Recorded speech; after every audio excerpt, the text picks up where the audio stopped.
Hawkfanatic.com is brought to you by Patrick Eads and his great staff, Deary Brothers Ford on Mormon Trek, Dirk Sterner, Taxidermy, Steve Anderson, Hawkeye Title and Settlement, Mike Seakeys for Cars, GT Car and his crew at Supple's Building and Remodeling, Supple's Flowers, home of 1-800-800-ROSE, the Midtown Family Restaurants, Harty and Stocker Jewelers, 101 South Dubuque Street, downtown Iowa City, Diamond Dreams Sports Academy, Senior Benefits, Premier Automotive in North Liberty, the Ox Yoke Inn and the Amanas, Streets Maintenance, Dr. Lance Forbes, Diamond Dental in Cedar Rapids, and Big Dog Tech Solutions.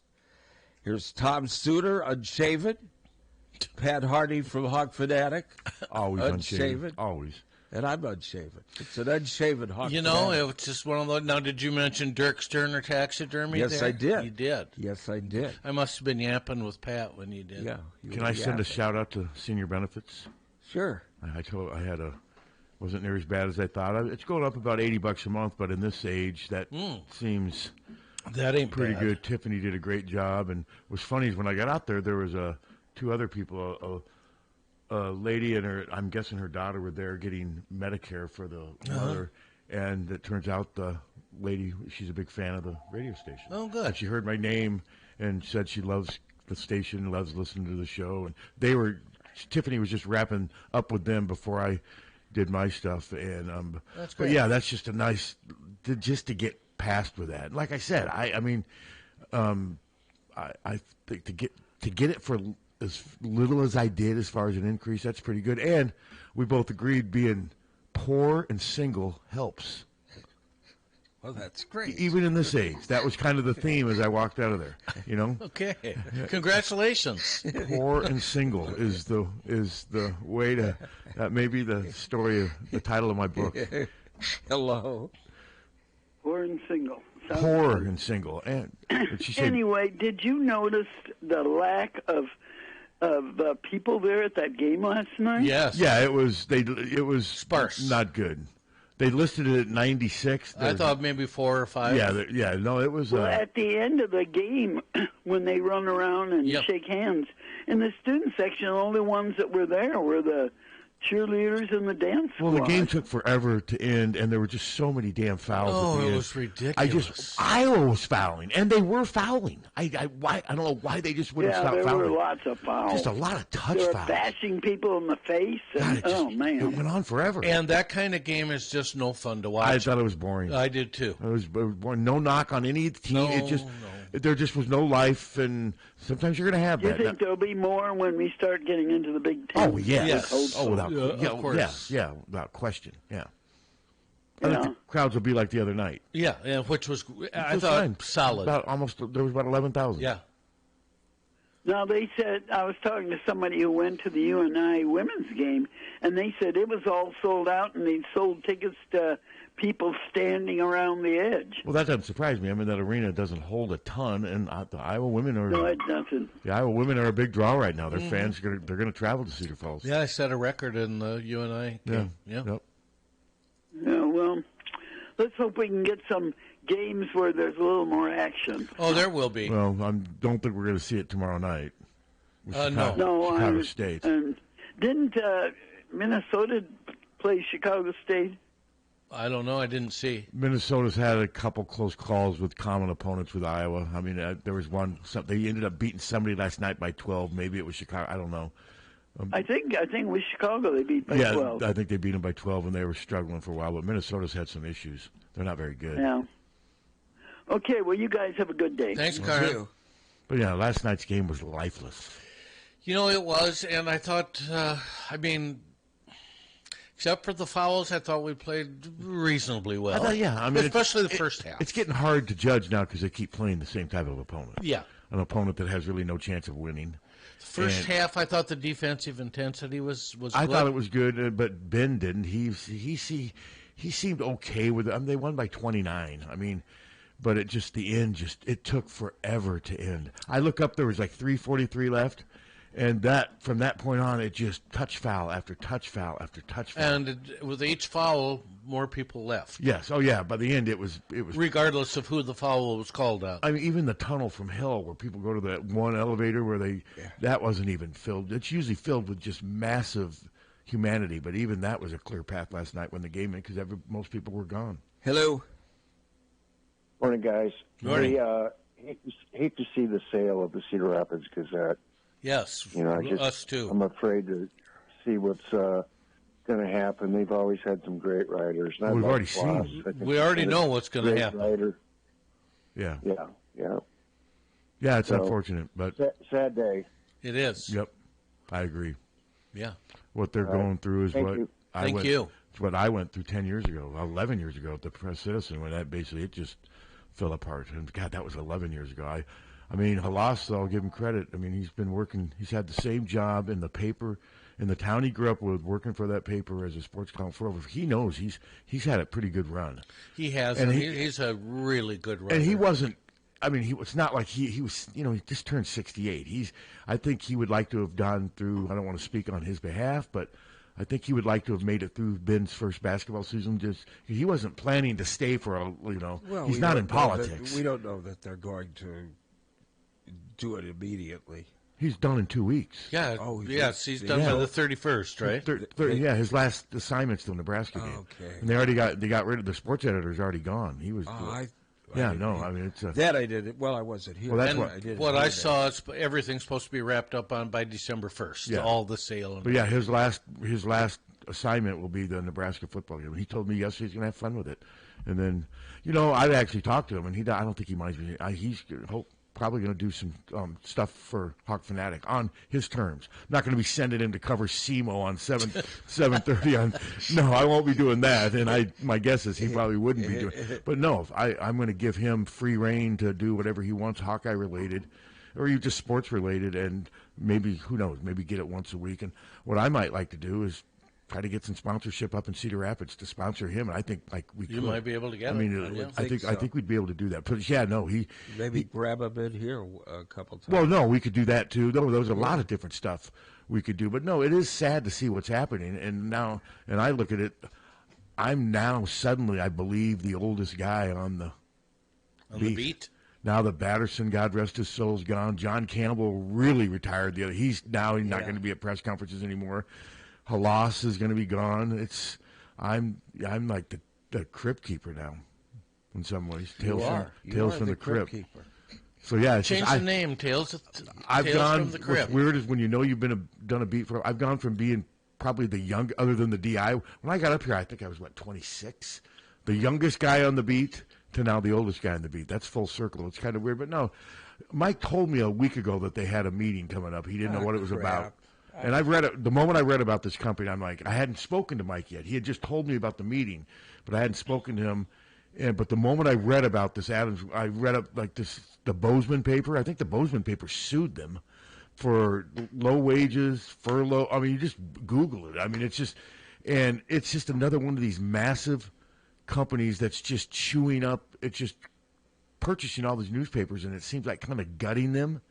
And using them as I don't know how this is helping the newspaper industry. Well, it isn't. It isn't at all. No, I asked that rhetorically. I get yes. that. It's not helping. It isn't helping the communities. Either. And the owners are it's a husband and wife, and both of their parents were loaded. They were big hedge fund builder. One of the father's name was Stephen Adams, some big time philanthropist. Does that name ring a bell? Yeah, I always had trouble saying that word. How do you pronounce philanthropist? Yes. Yeah. But they took a lot of that money, and in 2014 started this company. This Adams Publishing out of Coon Rapids, Minnesota. It's only been around for a decade, and they already own like 130 newspapers. Jesus. And they're just buying them up left and right. It's a buyer's market. That's sad, to say the least. Yeah. Yeah, I didn't realize you didn't know because I knew that they sold. Well, we had I didn't the story. know that they. Yeah. Mike said Mike. I didn't hear that they fired everybody yet. Well, Mike was telling everybody last night at the game too. All the people in the media, he was giving everybody a heads up. Hey, this is, So it's not like he say, hey, keep it under wraps. Or I wouldn't be saying anything. No, he's out. We had it. I just. But I don't think know your that story didn't say anything about Halas and J.R. Ogden, No, did it? Yeah. no. So, But no, what they did was, guys, they cut the two biggest salaries in the sports department. The sports editor and the guy who's been around the longest. That sucks. And that's usually what happens. I remember at Press Citizen one day, I wasn't in there when it happened, but one day someone from Des Moines walked in, and the next thing you know, our editor and our assignment editor gone. They were both escorted out of the building one day. That was like 12, 13 years ago. Hello. Back to basketball real quick. At the game last night, I don't remember this with Fran's staff, but it looked like there were more coaches sitting on the front row than players. It's ridiculous. There are eight coaches lined up before you get to the first basketball player. Yeah, and you can do that now. It's just a different time. I think it's why not have the players farther? So in between them. I think he wants to talk to his coaches more often and with more accessibility than he does his players. I mean, it's not just him. Because then the coaches, assistants, if you notice, they're the ones who then get up and relay to the players. Fran did it that way a little bit, but yeah, no, it's just a different way of doing things. I noticed the other teams. The other teams come in and they do the same thing, but there's only like 6 of them. I still get a kick out of watching. I mean, if there's a missed free throw, man, it's like the end of the world. He just rides the emotional wave up and down. But that's just the way he likes to do it. That's just the way he does it, and it's worked for him. And it was nice to see Brandon Howson make it. I think you see what they hope they can get from him in Big Ten play. I mean, that one was a Caitlin 3. Yeah. I mean, that was a 28, 30-footer, and he did that with ease.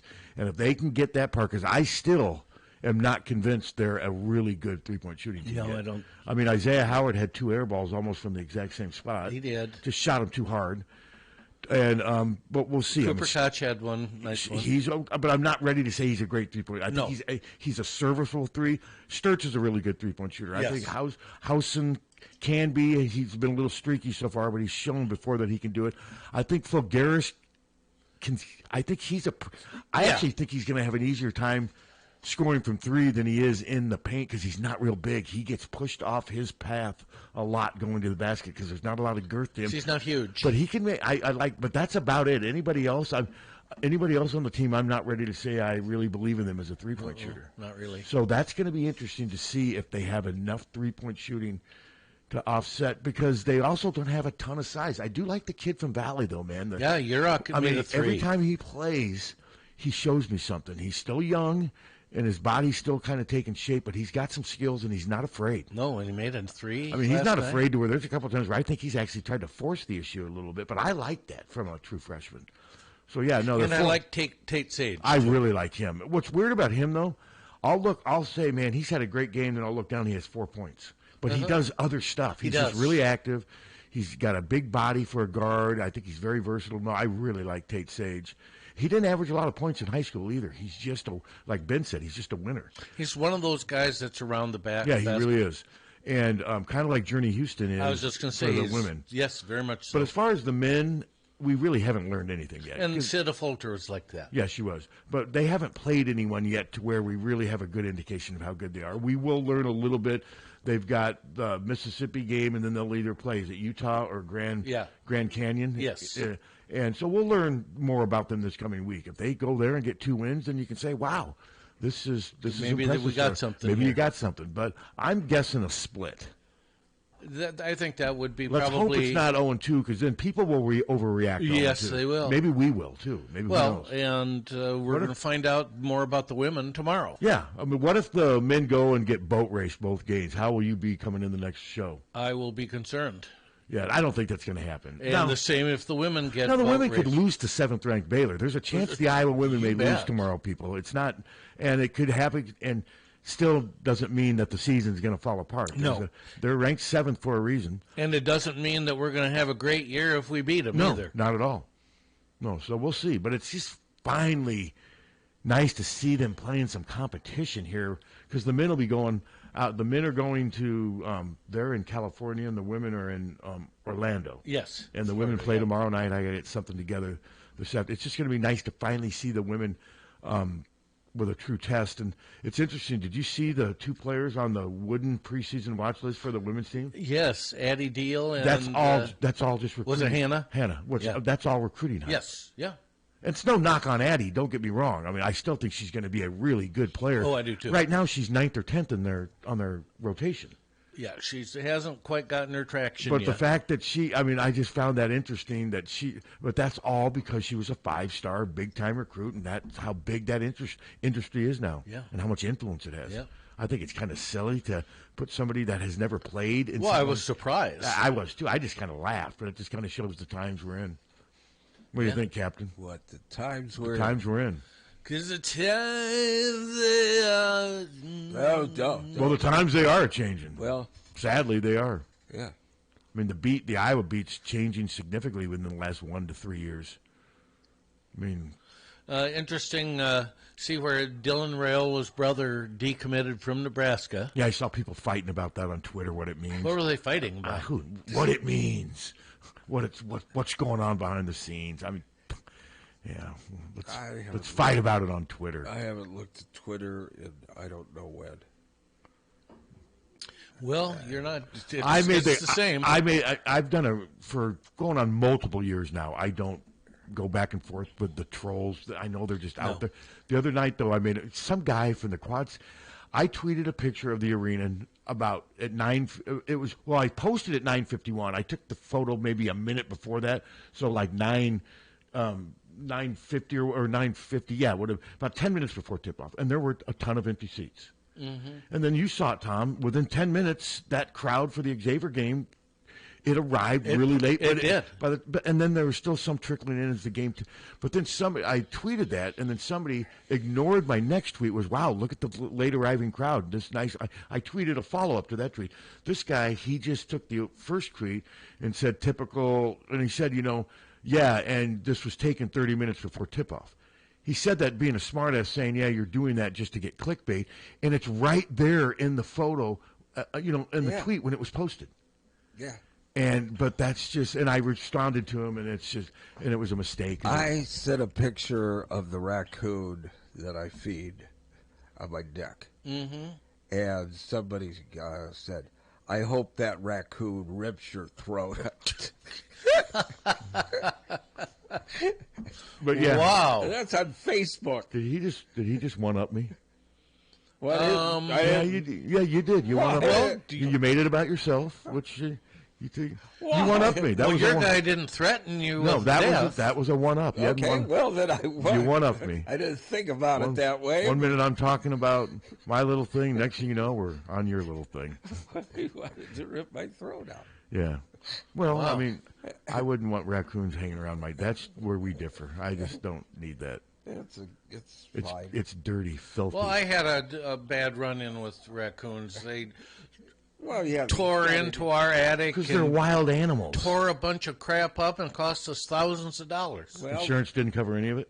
No. Well, they ripped up my mother's house, too. But this they're so cute. This raccoon just it doesn't run. If you're feeding it, why would it run? Well, no, it wants its food. Yeah. Does he ever crap on your deck? No.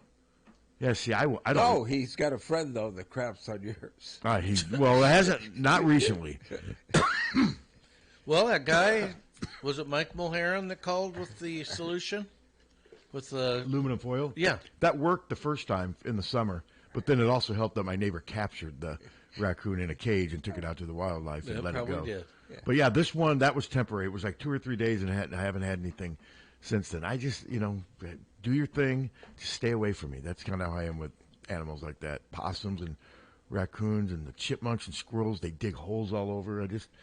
They're just... Get along with all of them. That's nature. They're nuisances. Yeah. No, it is. You're right. You're right. And nature is mean. No, it's just annoying at times. Well, my possum and my raccoon get along. And they're filthy. They have disease, rabies. No, possums don't get rabies. Well, I know they have behavior issues. Raccoons do. They have anger management issues. Well, if you piss them off, don't piss them off. Then they just fake like they're asleep. Well, but raccoons are very known to have rabies. Yeah. Raccoons and bats are probably two of the biggest carriers of rabies. Yeah.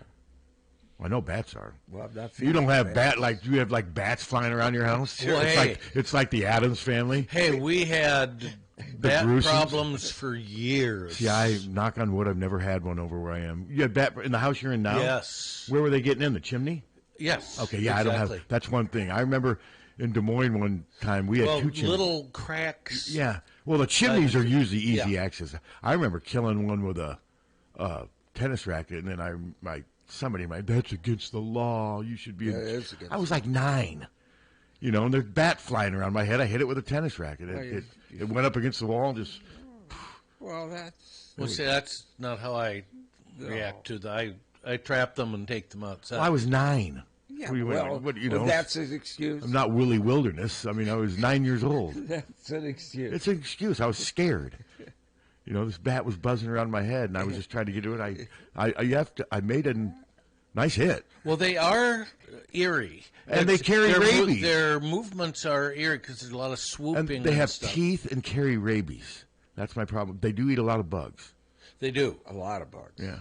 We had all those bats that lined the. I remember landing. that. That was kind of creepy. And there were bat turds all around. Yeah. Then we had a old bat that lived above us. Well, you had the bats that just hung out on the ledge of the place out in Coralville. Yeah. Yeah, that was. And did they sleep there at night? Is that where they was? It covered the front one day. Because my grandkids were in, and they go, "Look at that!" And they just covered. Oh, I do remember the front seeing of all the that. That was kind of creepy. It was a little creepy. Yeah. Now, if you do get a bat in your house, A, don't kill it, and B, don't call animal control. Oh, they're not going to do anything. Because they'll kill it. They have to then test it for rabies. The best way is, well, the thing is, though, as long as you don't see like you've been bitten or something, best is just to try to get it to leave. Yeah, well, yes. Open the door. What's amazing, though, is sometimes you can and they won't leave. I think they get disoriented when they get inside. But no, I was 8 or 9 years old, and I was scared in the basement of our house in Beaverdale. I was going Bjorn Borg just to try to get it away, and it made contact.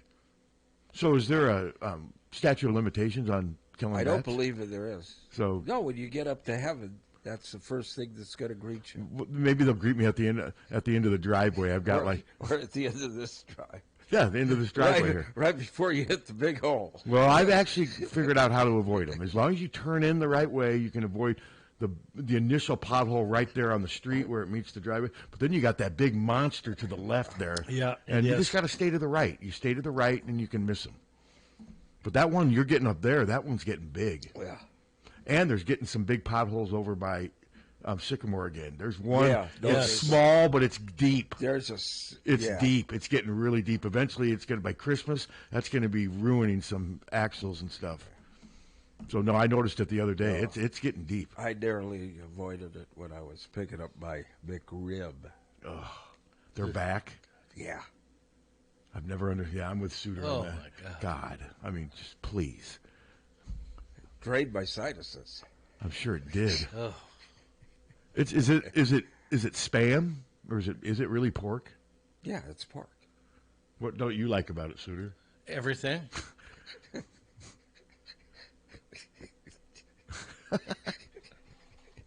The McRib. I haven't had one in years. I remember having one when it first came out, and it just didn't. I smell that, and I want to boke. So what? You don't like the barbecue sauce smell? Don't like the barbecue sauce, the big, nasty white chunks of white, nasty onions. Oh, see, I don't mind the onions. And, it's the worst possible cuts of pork. Now that pressed together. Are they is McDonald's advertising with you guys anymore? Oh, my Not God. Anymore? No, Okay. that Open is the game. nastiest possible sandwich. Now, I will say that the barbecue sauce, if you get the nuggets, the barbecue sauce they give you to dip it, that's not bad sauce. Is it the same sauce on the McRib? Basically. I do agree with him about the meat part of it, though. It's fine. It's a hot dog. It's like a hot dog. Okay, I rest my case. Well, I like hot dogs. I like a hot dog if it's a Chicago dog. If it's got enough stuff on it to where I don't remember that I'm eating a hot dog, I like that. I like hot dogs. I like the McRib. You don't like a hot dog under any circumstance? Oh, no, I'll eat hot dogs. At a game or something? Yeah, and yeah. Hot dogs like popcorn. I never eat them at home, but I will eat them at games. Popcorn we make at home is fantastic. Yeah, I mean, if I want to make homemade and then drop a bunch of butter and salt, I just don't do that very often. But But yeah, I could eat that. I mean, if I have to eat a hot dog, I would want it to have chili and cheese on it. That's how. Yeah, I don't necessarily need. Because cheese. I'm not a. Cracken's hot dogs are just. They are good. I have all heard that. beef. And Well, I don't like they're those. Great. The hot dogs, if they put chili on them, that's fine. I'd rather have shredded cheese, not that cheese whiz crap. No, shredded cheese. Yeah, that cheese whiz stuff is easy. I just don't like that. So, back to the Hawks. Women play tomorrow. What time tomorrow? Got wrestling. I think it's 8 o'clock. Tried to get a wrestler on, but we just got. I'll give Weitzel credit. He tried for a day, but we just couldn't get anything to work out schedule-wise. Plus, we're going to start having guests on again after Thanksgiving next week. I'm not going to. It's going to be hard to do anything during the Thanksgiving week. Well, the men are 6 o'clock tomorrow, and then the women are 8 o'clock tomorrow. Thank God the men are at 6. That'll be such a difference, don't you think? I mean, I got home, and I tried to get home as quickly as I could because I was actually trying to set up an interview with Tim Dwight. I texted with him throughout the game, but I told him the game starts at 7:30, and he's like, well, it should be over at 10, shouldn't it? I'm like, yeah, but then I got to go to the post-game press conference, and I got to write. He forgot about that part of being. And I got home about 10 after 11 because I got out of there pretty quick, but 7:30 is late, and Tom, that game took 2 hours and almost 15 minutes. Yeah, it was brutal because of the fouls. I wish I would have brought the stat box with me. Ann had a thing going with her brothers last night where because Simo had 10 fouls with 10 minutes to go in the first half. So many free throws, and then 11, 12, 13. 14, 15, 16. I mean, Iowa took 39, 40. I know they missed 10. They missed a lot 10. of free throws. They did. But it just, like I said, the last few minutes of the game, sometimes you kind of wish the referee would maybe ignore Swallow the whistle? Yeah, but then if it's a foul, it's a foul no matter what time of the game it is. I think that's the logic the refs are using. But it just really dragged on. And I was careful. I didn't tweet anything about the crowd because, like I said, I was wrong. When I tweeted that thing 10 minutes before tip-off before Xavier, they proved me wrong because I'm guessing another 3,000 to 4,000 people entered that arena in that final 10 minutes. They did. I've never seen it fill quicker in a shorter period than then, whereas last night it just never happened. It was just lifeless last night. And Southeast Missouri State, fair or not, that name's not going to drive much attention. What's interesting, he was at Northwest Missouri State. Now he's coaching against Southeast Missouri State. I had a feeling it would maybe be not a great crowd. I didn't think it would be. That was a Licklider crowd at times last night. It was bad. And then Iowa made it worse by just basically dominating the opponent. There was never, ever any suspense in that game. No. It never felt like that team, even though they had some decent athletes, they really did. That left-handed guard who was kind of cocky, they gave Missouri a run. Yeah, they almost beat them. They were up by 5 at halftime. Stuff like that sometimes happens. But no, you knew 5 minutes in, oh, God, this thing's over. And when Isaiah Howard stuffs it to start the game. Guy, in fairness, the guy did trip. The guy tripped over his feet. But, yeah, that was sort of a harbinger, I guess. It was. But what's ironic is Isaiah didn't really have a great offensive game. No. But, no, he did start the game with a resounding dunk. But it's going to be nice to just see some competition. I've covered 7 games now, and none of them have been close. Not one of them. No. They've all been just double-figure routes. But that's what you have a lot this time of year. We have those buy-in games. That's what they are. Well, when you turn on the Big Ten Network now, and you'll see Purdue leading Lowell, Massachusetts by 80 or something. Some tiny Division I low-tier program, playing on the big stage for a night. But yeah, it's just that's what you have a lot of this time of year. But now, as we get closer to Thanksgiving, the tournaments start, and that's when things start to pick up. But they do on Big Ten Network try to make it like it was a game. Well, they have to. Yeah. It's like, okay, we know it's a 60-point deficit, but I'll tell you what, the spunk in that team that's behind, they have to do that. Yeah, they have to try to keep you listening. The score doesn't... Jess was doing the game last night, Jess Settles. I'm sure he did a good job. Jess always does a good job. The Izzo has a schedule usually. He has 2 or 3 games against top and lots of times they lose them. They do, and he doesn't care. He seems to use that as a building tool, and it obviously works. Yeah. If you have the horses. Now, Michigan State's also a big draw, so CBS is going to want them playing another big draw on national TV.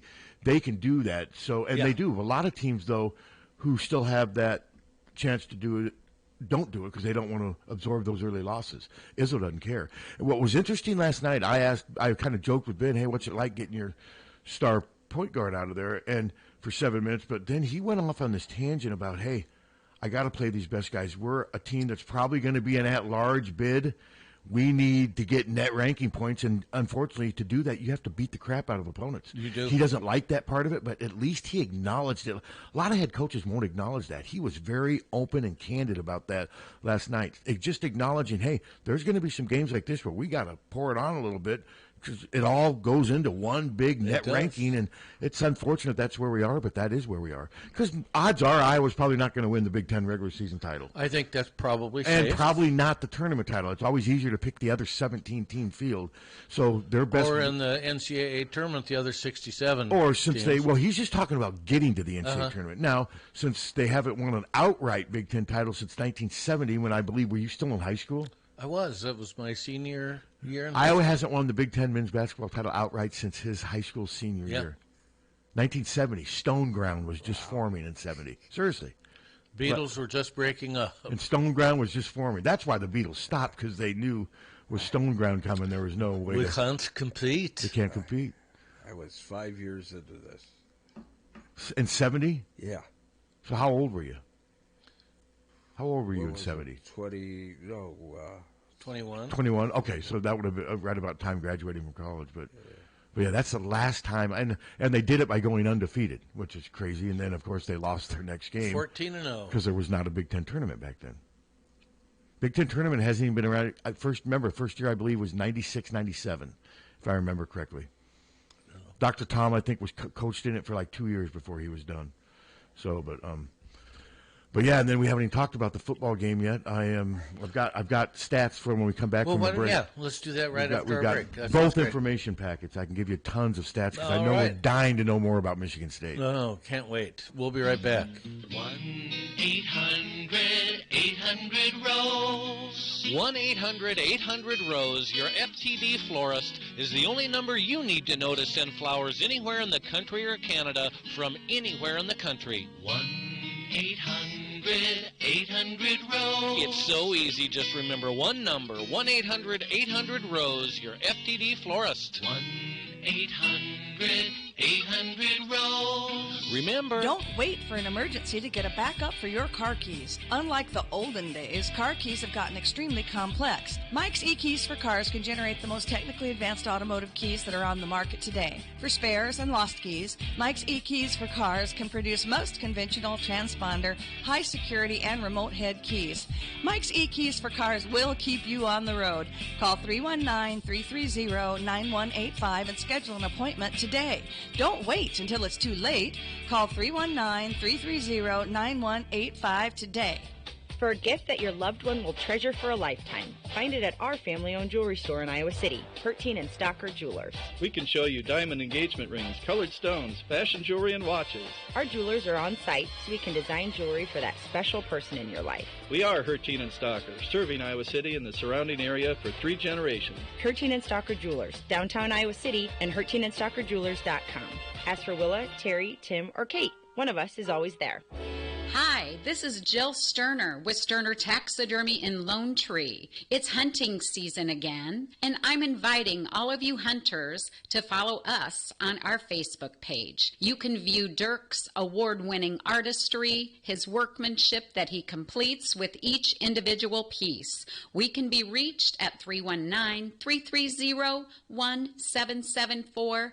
Again, 319-330-1774. Hi, I'm Jim Street, owner of Streets Maintenance. As a licensed, insured, and bonded master plumber, I specialize in all plumbing repairs, including but not limited to water heater and sump pumps to toilet and faucet repairs and replacements. As an Iowa City native, I know how frustrating it can be when any part of your plumbing system breaks down. That's why I only use trusted brands and quality materials. I offer same-day, next-day service coupled with a fair price. I also offer general service to mobile homes. For more information about my business, I'm online at streetsmaintenance.com and Facebook, or give me a call at 444-4483. 444-4483. Streets Maintenance. Honest plumbing at a fair price. There's a problem here in eastern Iowa. There's not enough Hawkeye fans. I mean, really, shouldn't everybody be a Hawkeye fan? Well, maybe not, but you should be a fan of my team at Hawkeye Title and Settlement. Hi, I'm Steve Anderson, and my team of experts at Hawkeye Title and Settlement know what they're doing. Call us at 351-8600. Hawkeye Title and Settlement, the team you love, the people you trust. Don't let just anyone take care of your smile. At Diamond Dental, you can expect compassion, expertise, and a personalized care plan to protect your teeth for life. With more than 30 years of combined experience, Dr. Forbes and his staff are prepared to tackle even your toughest dental problems, leaving your smile healthy and sparkling. Diamond Dental offers a full range of general and cosmetic dentistry, as well as dental treatment options for snoring and sleep apnea. It's never too early to start thinking about what's best for your smile. Schedule an appointment today by calling 319-390-3703 or visiting the office at 5815 Consul Street Northeast, Suite D1 in Cedar Rapids. You can also visit DiamondDentalPC.com for more information. Dr. Forbes is a proud sponsor of the Hawkeye Wrestling Club and the Inner Circle. Let the Diamond Dental team provide superior care for your entire family. This is Leah Pasha, and I've been saying, hit a deer, call Premier, for years. But it's time for something new. It's still where you need to go for deer divots and door dings, as well as damaged dashboards. That's what my dad Nathan's driving at and dreams about. Why not say, when your car is dinged, be a deer and call Premier? I think Dad's going to love that. Premier Automotive, North Liberty's premier auto body repair shop. Be a deer and call Premier Auto Body in North Liberty.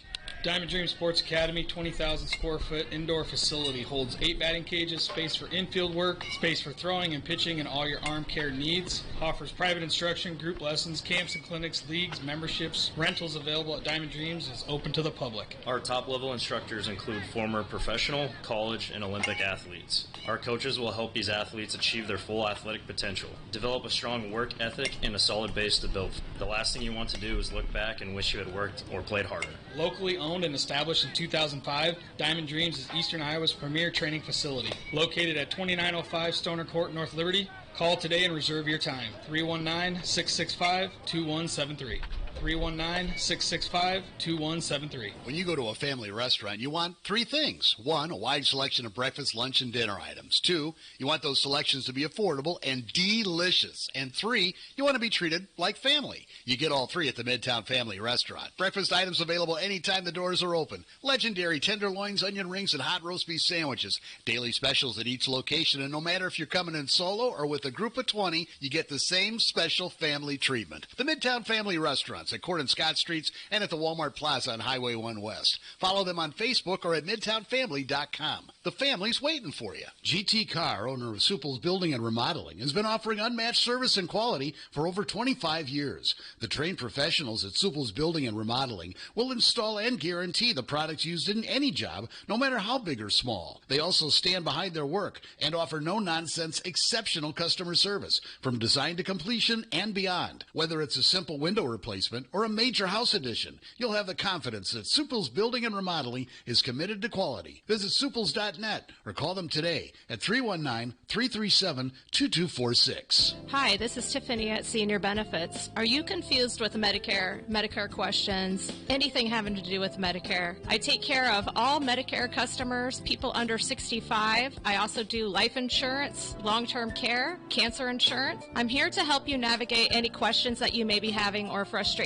and anxiety that you may have with Medicare or insurance in general. Give me, Tiffany Rao, a call at 319-631-4795. Hanging lights is a pain. Dealing with blown bulbs, dangerous installations, and the endless rat's nest of cords, there's got to be a better way, and now there is. Illuma Lights, permanent outdoor lighting from Big Dog Tech. Illuma Lights provides illumination for every occasion. Holiday lighting, accent lights, security, and of course, lighting for the best season, football season. The Illuma Lights app lets you create your own patterns with color, motion, brightness, and static control over every individual light, or use Big Dog's presets to transform your home or business. The professionally installed track system makes Illuma Lights LEDs virtually disappear until you turn them on. Rated at 50,000 hours, you'll enjoy stress-free convenience for years to come. No more ladders, no more hooks, no more wifey's dirty looks. That's the song you'll be singing all year long with Illumilights permanent outdoor lighting from Big Dog Tech. Find out more at BigDogTek.net or call 319-395-0800. When someone is kind enough to share their time with us, we better make it worth their while. They don't want to do people call it the game, right? Patrick Eads and Terry Adams of Jerry Brothers Ford talk about what Here For You means to them. You don't have to spend a half a day in our dealership to get that good competitive price. We just want to try to deliver that to you up front. And that makes me feel good, makes me proud. Because that's what people want. They want a fair, honest deal. As far as a statement Here For You, we want to not just say it, but live it. Find out what it means to you at Deary Ford in Iowa City. Hello, this is Bill Leixnering from the Oxyoke Inn, inviting you to a place where you have your choice of 4 portion sizes. And when you order our famous family style, you can take your leftovers home. To a place where you can make reservations online at oxyokeinn.com or by calling and speaking to a person at the Oxyoke. A place where, compared to a hotel, our private banquet rooms are very affordable. But most important, our fresh food is prepared to order, and our servers have a passion for serving you. At the Oxyoke, we've been practicing since 1940, serving daily with a brunch buffet on Sundays. Oxyoke Inn, in the heart of Amana, where you'll always leave happy. From the Harty and Stalker Studios in the heart of the Hawkeye Nation, this is the mighty 1630 KCJJ, Iowa City. Harty and Stalker Jewelers, making memories, making moments. It is going to be cloudy today. Our high right around 50 this afternoon. The wind will be very light out of the southeast at 5 or less here today. Tonight we'll drop down to 41. Tomorrow, partly to mostly cloudy with a high near 60. We could see a few scattered showers. It'll be mostly cloudy on Friday. 53 the high, and then the weekend into next week looking good. Sunshine, mid to upper 50s. I'm meteorologist Sean Cable on the mighty 1630 KCJJ. Right now, it's 39. KCJJ weather, brought to you by Plum Supply. Plum Supply, kitchens and baths. Your home never looks so beautiful. We're back. That it? That's our cue. Thanks. You're welcome. That's freaking great. Blowing my nose right before we come back. Yeah. There you go. Excuse me. It's gross. There's just Well, what do you want me to do?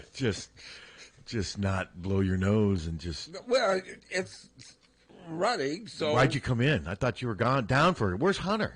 Hunter's got pneumonia. He's got pneumonia? He's got pneumonia. Because of you. No, because of Tommy. Actually, I think it's because of Walker. Yeah, Walker came in with walking pneumonia. And I believe he started the ball well, rolling. But Tommy downhill. sat out in the rain at the Regina game. So did I. Yeah. Yeah, why aren't Suter and I sick? Yeah, I'm healthy as a steer. Give me a hug. No. God, no. I was just in that room talking to you. What am I doing? God, next thing you know, there's going to be snot running down my nose. And snot running down his nose. What a crap song. I like the guitar solo. That's it. What song is that? Aqualung. Oh, Jesus. I do like the guitar solo. I never knew but the it is words kind to of. that song. I never understood why he's playing the flute with his right leg up against his left knee. It's minstrel. He's a minstrel. Stupid.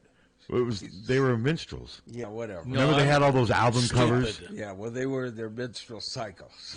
So are they in the Hall of Fame? Now, Jethro Tull should be in the Rock and Roll Hall of Fame if some of these other bands, based on some other bands, I've said it before. Well, maybe, but... Supertramp, ELO, Jethro Tull, they should be in the Rock and Roll Hall of Fame if Green Day and what are some other bands that are in the Hall of Fame that I was surprised at? I don't know, but if Aqualung had never existed, I couldn't tell you another Jethro Tull song. Skating Away is a great song. Jethro Tull has not been inducted. Yeah, and shouldn't be. Thick as a Brick? You've never heard of Thick as a Brick? I don't think so. Oh, you've heard of Thick as a Brick. That band was awful. Yeah, I love. Oh, I hate that band. I love Thick as a Brick. I like Thick as a Brick and Skating. Those two songs. That was about it. But whether you guys want to say it, they sold millions. Well, yeah, they should be in the Hall They of should be in the Hall of Fame, whether you like them or not, based on who else is in the Hall of Fame. It's silly they're not. Same with ELO and same with Supertramp. See, Supertramp's another one did nothing. But still, they had tons They of had hits. great, Tons of hits. Take the Long Way Home. I did like that. Yeah. The Logical Song, Goodbye, School. Stranger. Yeah, I mean, they had a See, and I don't know those songs. You'd know them if you heard them. I mean, Maybe. those were all huge. But I did like Top Take 40. the Long Way Home. Yeah. They had one song where it sounds like Leo Sayer that I hate. Hell, I liked It's Raining. It's Raining. Take the Long Way Home was the song they played at the beginning of the Leave It to Beaver revival movie. No, it's what they were playing at the end of the basketball game last night. Yeah. That wouldn't end. Oh, it was brutal. But Breakfast in America. No, it was the Doors. The end. Yeah, really. You know the album Breakfast in America? Yeah. That's a very popular. Yeah, huge song. I never owned it, but it was a very huge album. They had another really big album. If you said the title, I can't remember what it was. But I always put Supertramp kind of in that ELO group where they just had a ton of top 40 hits. Did they have? I guess I didn't know that. I remember maybe one or two songs. Oh no, Supertramp. I mean, I've got a greatest hit CD and every song on there. Oh, that one. Yeah, it's. That's what I'm like with ELO. Kind of like They had Foreigner. A dozen. Foreigner's the had same way. Tons. And I hate Foreigner. I mean, not hate. That's a little strong. I don't like. Xenophobe. Hate's a little strong. Wouldn't you say? Might be. He's a xenophobe. But no, I don't like Double Vision and Hot Blooded and all that stuff. They're kind of the same song. Yeah, but they sold a ton of. They did. They sold a ton. Oh, they still fill up concerts even though there's. They're like 90, and isn't it like the guy's grandson singing now? Yeah, it's not anybody. It may be Foreigner singing. Lou Graham the Fifth singing. Well, yeah, there's nobody in there. Well, doesn't Kansas have like 3 different versions? Yeah. It's Kansas, Missouri, and Kansas, and yeah, that stuff is. Sometimes you got to know when to hang it up, right? You would think, but they don't. So you think when the Stones are finally done, you think there'll be a lot of Stones imitation bands? No, they're done. When they're done, they're done. And they're not done yet. We just advertised for a Beatles Stones concert. How did that work out? Oh, it's okay. You think they'll cut another album? Actually, they had good attendance. Good. Yeah. The commercial was terrible. Yeah, it wasn't great. Commercial for what? Beatles versus Stones. That was at the Capitol Theater in Davenport. We ran. What do you mean Beatles versus what? They had the Beatles. They had 2 bands. Yeah. Oh, okay. Yeah. Cover band. Okay. Yeah, then they beat the hell out of each other. Oh, they fought? At the end of the concert. Yeah, they hit each other with instruments and crap. Well, wouldn't the Stones win? They have more members in their band. Well, they did. Okay. All right. But I didn't realize stuff like that happens. Yeah, they had 2 bands. And They have a tour around the country. Did you guys play a lot of Beatles songs? Our band? Yeah. Yeah, early on. Like which we ones? did we did the Beatles medley from Abbey Road. Okay. How about Norwegian Wood? No, but I can play it. I know how to play it. I like that's one of my favorite. That's Beatles not songs. a band song. That's one of my though. favorite Beatles songs. Well, yeah, but that's not a get no, up rock dance. and roll band. Is My favorite Beatles song is probably "Help." That's a good song. I love that song, and I remember when the video came out too. I mean, but no, I like that song. But there's too many. I guess there's too many to count from. But yeah, we were just going over Michigan State 0-7 in the Big Ten. And So that gives you some hope. Well, it's amazing to think that Michigan State can be that bad. But remember, Iowa went 1-10 one year. It can happen, Yeah. but that was also almost 30 years ago. Well, and they did beat us last year. So. They did, but they were a little better last year Yeah, than they they are were. this year. But okay, if you look at Michigan State, let's see, they beat Western Michigan 23-6. They beat Boston College 42-40, and then they beat Youngstown State 41-24. So they won, and they have not won since. They lost at Southern California 45-31, lost at Nebraska 38-27, lost at home to UCLA. This is when their season started to implode. Started to spiral. What's interesting is they lost to UCLA at home and then at Indiana the following week by the same 38-13 score. Then they lost to Michigan at home 31-20. Then they lost. I'll tell you, they almost beat Minnesota. I mean, it was 20, but Iowa killed Minnesota. And then last week they lost at home to Penn State 28-10. And what's interesting too is I'm looking at their attendance for the first 3 non-conference games: 71,657, 75,10, 71,301. Their attendance for the Penn State game last week: 61,671. So they've already seen a 10,000 drop in attendance. That would happen at about anywhere. Yeah. I mean, if Iowa was 0-7 in conference play right now, how many people do you think would be going to the game Saturday? 55, 60? 55 at most. Yeah, it doesn't take long. And you look at their stats, probably the biggest thing is they're only averaging 123.3 rushing yards and 3.7 yards per carry. That's not good. Now, passing, I mean, here I am covering Iowa, so I'm not going to make fun of a passing offense that averages 212 because you know what? That's 80 yards, almost more than Iowa averages a game. Not to laugh. Their opponent, but they're giving up 217 passing yards per game, and they're giving up 153.9 rushing yards per game. Okay, so they're giving up 217 a game. Here's your question: does Mark Gronowski throw for 225 or more tomorrow? No. What do you think? Saturday. What do you think? No. Do you think he throws for 125? Yes. You had to think though for a second. Yes, I did. Okay, 125. Fair enough. That's a little over 60 each half. Jesus. I'll tell you what, man. He's a good. Gronowski was there. There were some people were saying, "What's wrong with this passing offense?" And he didn't make excuses. He just said, it just hasn't clicked the way we thought it would. I'm going to write something about it. I didn't write about it yesterday because I had just written a story the day before about how the lack of a downfield passing attack is a deeply rooted, systematic problem here at I Iowa. read that. And I didn't want to come right back again and do the same thing, even though it had quotes from Gronowski this time. So I'm going to wait it, but I'm going to write about it later on. But he basically just said we've been close. It just hasn't clicked the way we want. He was very honest and forthright about it. Didn't make excuses. He is a really nice guy. He's one of the easiest guys I've ever dealt with because the quarterback's there every week, and his disposition never changes. Now, he's not dealing with the New York Yankee media either. I get it. There's a lot of softballs thrown his way, but there are sometimes some questions that can be annoying to have to answer, but he does it. And eventually, every time he meets with the media on Tuesdays, Matt Weitzel ends up having to stop it. So, okay, guys, 2 more questions, because he will answer questions until you're done. And yesterday they had high school kids from all over the state that were shadowing, that were there to kind of do their own thing. And he was so polite and pleasant to those kids. It's hard not to pull for this kid. He's a really good young man. And I just wish they would have had more success this year for his sake, just because he is a good guy.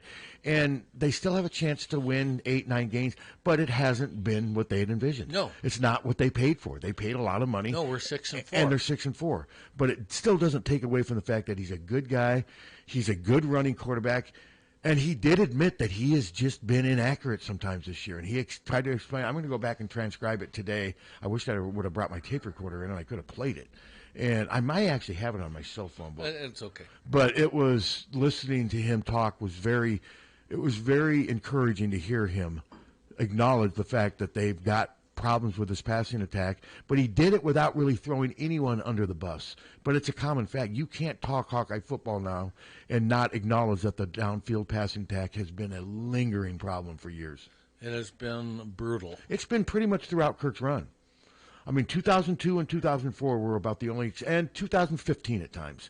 And CJ made second team All Big Ten, and Nate Stanley had some Nate yards. Stanley, but they never really won big. No. They never. I mean, but Nate Stanley had yards, and part of that was starting for 3 years too. And Ricky had Ricky success. had some success. I mean, but there's always but you can always go with each one. But I mean, Brad Banks was the last one that really. I mean, that season was about as good as it get until, of course, the second half of the USC game, and I still say they abandoned the run too quick in that game. Remember, they just kept trying to throw in that game. Wasn't that game tied at halftime, 10-10? 10, sure was. And now, granted, Iowa didn't do anything on offense. I mean, they had that opening kick. I'll never forget how loud it was for C.J. Jones's kick. Oh, my God, that was just incredible. That was incredible. I had barely sat down, and I'm like, wow, this is going to be fun. They're going to win this game, too, because remember, Tom, they hadn't lost since the Iowa State game. Yeah. And it was crazy. Remember it well. But then USC said, no, that ain't going to happen. USC was the better team. I think they were the best team at the end of the year, even better than Ohio State. I do, too. I think they would have beat Ohio State. But obviously it never would have happened. No. But, yeah, it's just been a systematic problem under Kirk. Kirk, I believe, coaches very cautiously. He doesn't want mistakes, and I just think Kirk looks at, like Don said, there's 3 things that can happen with a forward pass. 2 of them are bad, and I think that's how Kirk coaches. Uh-huh.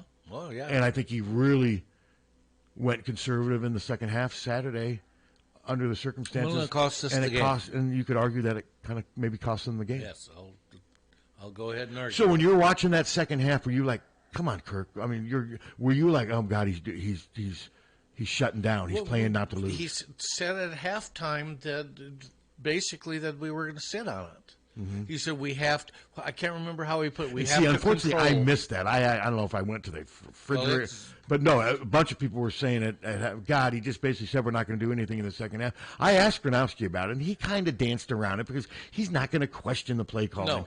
He did. What did he? I'll have to go back and play it again. But he did say they were running pretty successfully, but still, it doesn't excuse the fact they only threw the ball 8 times. No. I mean, for 25 yards. They were playing not to lose. And I don't disagree with Don Patterson very much at all, but I do disagree with his take on the officials. Remember I do too. When he suggested that maybe the officials were in on, and I don't know, back to Halas. Halas wrote a hilarious column basically calling those, because there were a lot of Iowa fans saying that it was rigged, which is just ridiculous. Yeah. And Halas called them out with this column yesterday saying, do you realize how many people it would take to rig a Big Ten football game on national television? It's just silly to even think about that. They missed the face mask call. It happens. Yeah. They just missed it.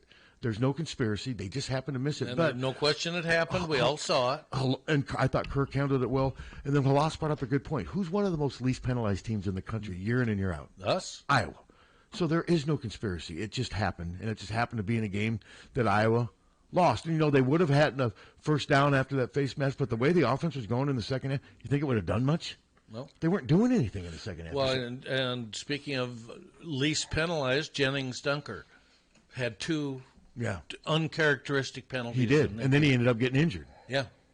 So, it was just a frustrating game and a frustrating season.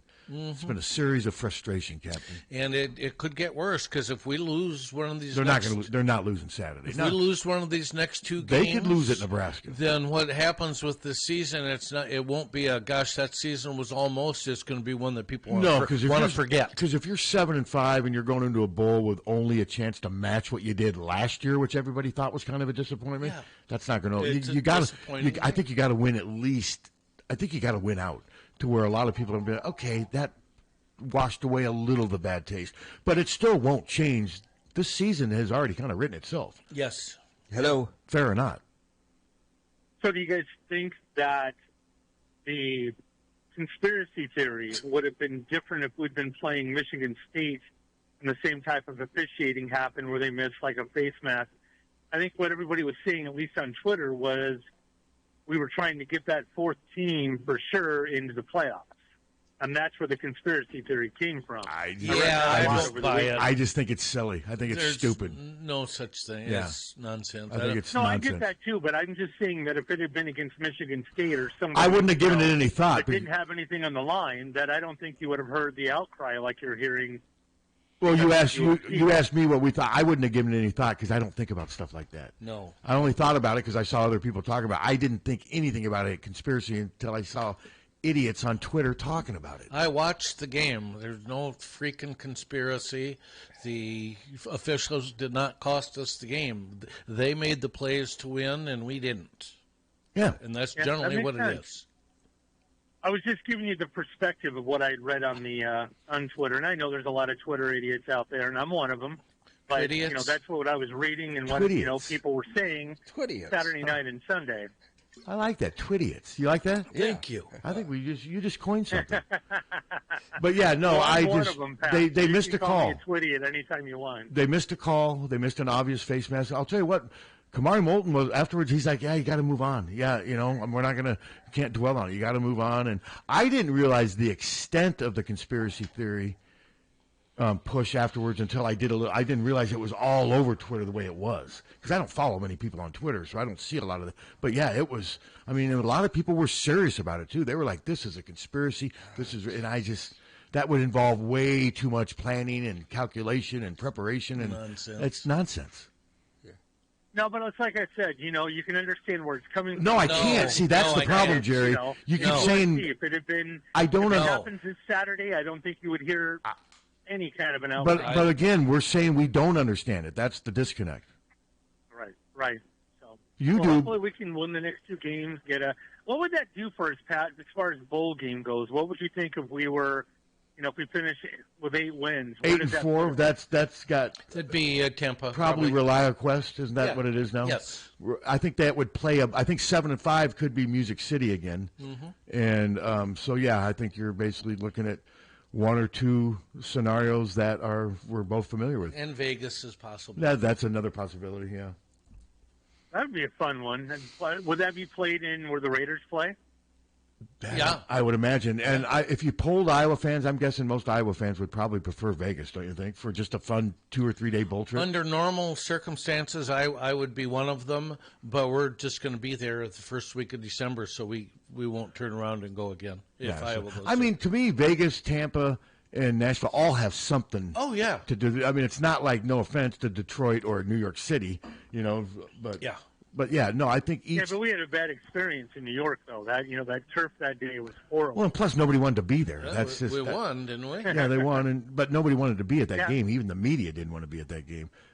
I remember. Well, anyway, it's good talking to you guys. Thanks for taking my call. All right. Like always, I Thanks, always Jerry. appreciate listening to you across the country. Hey, where are you? I am in Northfield, Minnesota right now. All right. There's a Post cereal plant up here, and I'm delivering the sweeteners so the kids have junk over their cereal. Okay. All right. Okay. Is it snowing or anything? No, it's not. It's raining. It's some of that misty crap. It's not really rain. Yep. And it's not, but at least it's not snowing. All right. Well, drive carefully. I always do. Hey, go Hawks. Let's hope for a big win on Saturday. Sounds good to me. Yes, I'm not giving this game any doubt. I think they're going to win, and I don't have any doubt that they're going to win. I would be stunned if they lose this game. If they lose this game, then this season's Oh my God! spiraling. I just don't think Kirk will. I don't think Kirk and the seniors. They've lost 4 games to 3 really good teams and 1 pretty good team. That's just what's happened. This is not a bad Iowa football team. No, it isn't At all. This is a pretty solid football team. Now the passing attack is not very good, but I think we all kind of.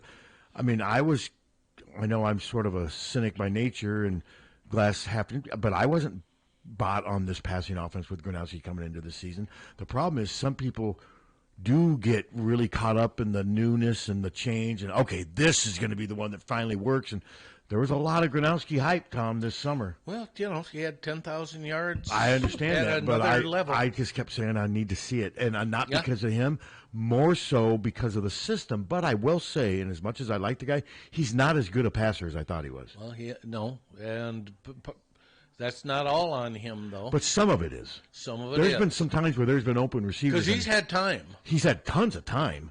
But there's been, because I think a lot of times teams aren't rushing him as hard now because they're worried that he's going to run right by him. So they're kind of doing more of a contain the pocket type thing, which gives him time. But there's been a lot of plays this year where he's got a guy 15 yards down the field and he throws them at their ankles. There's been too much of that. plays. And he was asked about underthrowing guys yesterday. I mean, there were some, for Iowa, there were some pretty tough questions. He handled it well, though. Never lost. And I mean, if you push Drew Tate too much, man, it was going to come right back at you after a while. That's just, these quarterbacks all have different personalities. But Mark is about as nice as of a guy as you're going to find. And that's why it's easy to pull for him. And I hope they can finish the season on a strong note. But that game at Nebraska is not going to be easy. Nebraska has, I think, maybe the best running back in the country right now. He's awfully good. Emmett Johnson, I think he's playing as good or better than any running back in the country right now. And the line's been blocking for him. They're 7-3. Nebraska, they think they can win that game even without Raiola. And like I said, this new quarterback gives them a dimension. I think he's made them a little harder to defend. I agree 100%. And what's his name? TJ Lateef. Lateef. I like that name, Queen Latifah. Yeah. So Came in a robe. Nebraska Was he in a robe? and Penn State. I think I might take Penn State in that one. Oh, I've taken Penn State in that game, and I don't know if that'll help or hurt Nebraska coming into Iowa, but Penn State's the best one-win Big Ten team I've ever seen in my life. This Penn State team. Oh, I'll agree with that. I mean, they've been so close. They almost beat Indiana. Yeah. I do think Nebraska's going to lose that game. Now, if Nebraska goes out there and ends up winning by 10, then I'll really say that Iowa's got its hands full next Friday, which I think they will anyway. It's going to be tough. It's going to be a tall order. They can't. 9-4, I think, will save face a little bit, but that's a lot of work to do to go 9-4. Yes, it is. A lot of work. God, next Friday's. That's amazing. Thanksgiving. Yeah. November's more than half over. Yeah. It's crazy to think about that. Oh, it is. And it is crazy how fast the football season goes. It has. It's gone really fast. And then basketball is just a freaking marathon. Goes on forever. 2-3 games. We're only 4 games in. And it's already, it's a grind. The players talk about the grind. What about the fans and the media? What about our grind? Well, that game last night was a grind, I'll tell you. I will say, though, I did enjoy my free Chick-fil-A sandwich from They give you a $15 voucher, and that's enough to get. And they don't get waffle fries, but I will say Chick-fil-A's potato chips are really good. Have you ever had them? No. They're they're the best potato chips I've ever had. I had Chick-fil-A once, and they brought it out to the station. Well, the Chick-fil-A they're hot. They're just like you get them right. It's really good. No, it's a really good. I've done that twice now. And I will say the other time I got the cheeseburger, and the cheeseburger was really good. Cheeseburger was really tasty. Good. My only complaint was it was small. It was small. I wanted Very more. Good. And the French fries with it weren't that good, but it's hard to keep French fries. I don't like French fries. But the cheeseburger itself, the taste was good for a basketball game. I really was. I was pleasantly surprised. The only French fries I like are those real thin ones, like at Freddy's. Oh, I like those. And Steak and Shake. Yeah. Now I like Culver's. I like their crinkle fries. I think those are good. Especially if you get them salt. Don't appeal. What's funny is I looked at Hy-Vee the other day. Sonic now has French fries in the frozen section. Sonic. I'm mad. Have you ever had their French fries? I've never. No, we had. I ate Sonic there once. I ate there once. We would never. I threw the cheeseburger away, and I got tater tots that were not good either. But I couldn't eat the cheeseburger. I threw the cheeseburger away. So did I. It tasted like a bad microwave sandwich. It wasn't even that good. And yet they advertise nonstop. I just don't. Somebody's buying Sonic food. It's terrible. But it didn't last long here, did it? No. And now Dunkin' Donut, you drive by there, there's people, it's like a religious experience. You got cars out on the street waiting to get in there. That and Starbucks. Yeah. That just blows my mind. The most I counted 17 cars at the Starbucks down kind of in your neck of the woods. Yeah. And basically just blocks the whole area there to move. You can't get in. There were 17 cars when I was waiting. Prices at the grocery store is terrible, and yet they're buying an $8 coffee. Is that how much a basic cup of coffee is at Starbucks? $8? I don't know about Well, basic, except that they get shots of crap, and it's ridiculous. So that's what about just a basic cup of hot black coffee? Coffee with $5. They still be $5? Okay. 4.5 maybe. Wow, that ain't cheap. But hell, I've been told a domestic beer now, like a Miller Lite, you're down to, it's like $4.25. Yeah. It's been so long since the last time I was out regularly doing bar. I think those beers were like $2. But that shows you it's probably been 20, 25 years since I've been a bar frequenter. John Liddell sent me, and I had already had it, a notice from the Gazette how everything's going to be great and everything. And, great? What do you mean? Still is going to be a family-owned. Sure. No, it's owned by. No, that's not going to be. You're telling me getting. Well, and then I read it yesterday, and I thought, I didn't know they fired people. I didn't know they fired. Yeah, that's just crap. It is really a guy like him. Halash to me should have been able to leave on his terms. Yeah, he wasn't going to hang around there forever. No, but if he wanted to, why not? But he's also not. He's a household name, basically. Yeah, and he grew up in Cedar Rapids. Yeah, I just think, he's so close to retirement anyway. If he was 10 years younger, okay, different. But he's not. And I think they could have, because I think Mike wanted to finish through basketball season. I don't know why they don't care. But what's funny, but we want you to finish these last 2 weeks. It just sucks. Hello. Yeah, it's unfortunate. Hey, how you guys doing today? Doing okay. Hanging in there. Hey, Pat, if you want just a good cup of hot coffee driving around, pull into a Scooters. It's not near as strong as Starbucks. They got $1 menu. You get a nice big cup of coffee for $1. I've seen that Scooters, but I have to share something with you. I've never had coffee. I don't drink coffee. Oh, I appreciate that. If you want a hot coffee. Okay, I have wondered about Ollie. scooters because there's two of them now. There's one there's one in Coralville and there's one right there on Dodge and right by the fire station. Yeah. Yeah. Okay. No, thanks for sharing that. But yeah, I've never. It's a milder coffee. It's not as bitter and strong as Starbucks, but it's not bad, you know. Okay. So you think that place? All right, thanks again. Go Hawks. All right. Have you gotten scooters to advertise? No. Have you tried? Not really. Did they tell you to go scoot? They said go scoot. Yeah. No, I mean I can't testify to their coffee. Like I said, I'm not a coffee drinker. I've never had it. And my parents drank it like it was. I know some places that don't advertise have made me sick. Have you ever drank coffee before? I don't like coffee. I like coffee drinks. So I like frappes. You like? Yeah, I know. But that isn't coffee. Well, it is coffee. It's got wussy. coffee It's in wussy, expensive coffee. It's delicious. It's basically coffee with a bunch of whipped cream and crap in it, isn't it? Yeah. Yes. That's what makes it good. So do you drink just regular coffee? With cream. With cream? Cream or milk. My parents... Well, okay, this has just got ice and some caramel in it. My parents never put... All they had was coffee black and scalding. I remember my dad would like burn his lips when he's drinking it, and sometimes he'd cuss, but then he'd just continue to do it. I don't love black coffee. I mean, I can drink it if I have to. That's all they wanted. And I remember them oftentimes at restaurants, hey, can you take this back? It's not hot enough. And you'd see the waitress like roll her eyes like, these people are just a-holes. And they wanted their coffee really, really hot. A-holes. It has to be hot enough because lukewarm coffee is supremely nasty. I'm the same way with soup. I don't like lukewarm soup. Yeah. I like my soup really hot. Hello. Hey guys, Engineer Tim. Have you ever heard of mushroom coffee? Oh. You mean coffee made out of mushrooms? It's coffee, but it also has like 4 kinds of dried mushrooms in it. Jesus. It's made by a company called Rise, and I bought some of it a couple of months ago. And Why? It's actually really good. Why did you buy it? Gross or anything? Why did you buy it? Why did I buy it? Because it's supposed to give you, I guess, more of a jolt in the morning and stuff like that, and pick you up. Hence the name Rise. Oh, so it's psilocybin mushrooms. God, I'd rather do meth. No, it's not. Okay. It is not, but it's called Rise, and it's really good. Pat Pat gets up with meth. Good to know. So would you rather do mushroom coffee or meth, Suter? I'd rather do the lethal dose of meth. Oh, my gosh.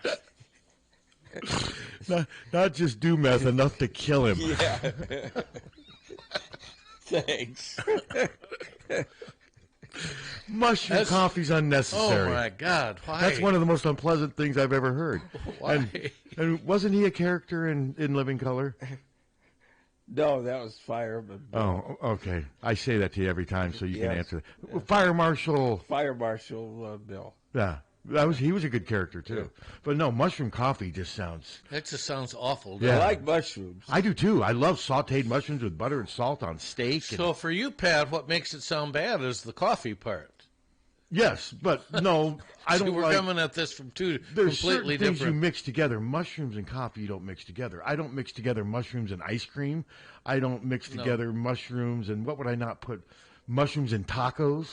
There's certain things. No, you don't do that. I like when I order pizza. I love mushrooms on pizza. It's my go-to along with pepperoni and sometimes sausage. I don't like onion on pizza because all I taste is the onion. Love it. And I love onion. I love onion on about anything else, but not pizza. I love it on pizza. I love it on sandwiches. I love it in hash browns. How about onion coffee? Oh God! Why not that, Tim? How about yeah? No. We pretty much shot down Engineer Tim. Jesus God. Yeah, just kind of basically just dismissed him. Yeah, could anything be worse than onion coffee? Well, I could think of a few things, but I don't want to say them. You like French poop onion coffee? soup? I mean, feces coffee? I'd be about the same. All right, Captain. Mushroom coffee or feces coffee? Which one you eat? I'd have the mushroom for the feces. Gigi and I would have a cup together. That's my answer. Lethal. Lethal dose of meth. Oh, my God. Just saying. That blew out my hearing aid, the battery. So, okay, I was going back to this gentleman was telling you that the Gazette was going to be fined. Was he saying this before we knew about Somebody everything? from the Gazette. Yeah. Okay. Yeah, I got it yesterday and all. Yeah, I mean, they had a meeting yesterday at 9 o'clock in the morning. Well, That's when everything the was whole announced. thing's. But I don't think getting rid of your longtime columnist, I don't think that's better. No. I mean, I don't know much but about. they start off by They cut the biggest salaries. the payrolls. Yeah. Yes. I mean, they cut their sports editor. I don't know, I know nothing about JR as a sport. I mean, but I'm sure he was making more money than most. They just went with probably the two biggest salaries. Yeah. Yeah. That's how these companies do it when they take bottom over. line. They're just trimming. They're cutting what they consider fat, but that fat is also the journalism. Well, that's the whole damn thing. And then they bitch about they're not making any money and they got to cut back. Listen, if they would have just stuck to what they did, which was real articles, not the USA crap.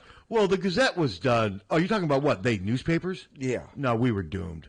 We were doomed. I don't think it would have worked. I get what you're saying, but as somebody who was we were doomed. We didn't react quickly enough when the Internet came. I remember at the Press Citizen, the Internet for like 5 to 6 years when it was starting to grow was always our last. Okay, we put all our resources and attention to getting the newspaper out, and then with what we have left in the day, we'll do the Internet. It probably should have been just the opposite back then. Of course, I'm using hindsight. We just didn't see this coming, but the moment we lost the ability to do classified advertising, that was it. To me, that was the end of newspapers. And that came... Yeah, you're right. That came... I mean, wasn't Craigslist the first thing to really start taking away from classifieds? Yeah. Classifieds is where our money was coming from, guys. I mean, when I used to work at the Press Citizen, you'd walk in there and there'd always be 3 people sitting at those 3 front desks next to the receptionist. All they did all day was take classified ads. And that's where the money was coming. And then once it came the Internet, it was done. And there really wasn't any way to...